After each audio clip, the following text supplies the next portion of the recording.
Most people look at a credit card and see a safety net for things they can't afford. The bank loves these people.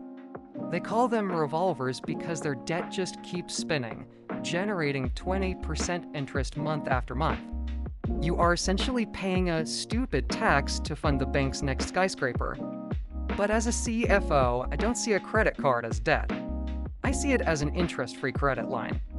In the corporate world, we use other people's money to grow. Today, I'm going to show you how to use the bank's money to fund your life while your own money stays in your pocket, earning interest for you. Here is the math they don't teach in school. Every credit card has a grace period. Usually, it's 21 to 25 days. This means from the moment you swipe that card for a bag of premium tuna, you have roughly 50 days before money leaves you.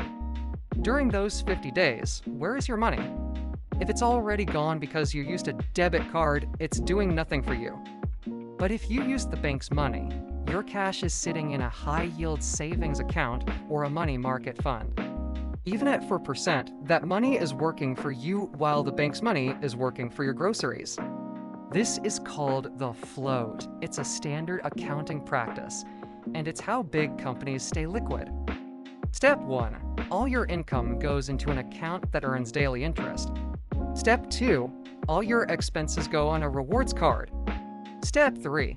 You set up an auto-pay for the statement balance to be paid on the very last day of the grace period. By doing this, you've effectively stayed liquid for an extra month. Plus, you've collected 1% to 5% in cash back. You've turned the bank from a predator into a free service provider. You got the points and the purchase protection. Now, a word of warning.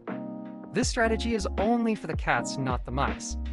Don't spend money you don't have. If you see a $5,000 credit limit and think, I have $5,000 to spend, stop right now.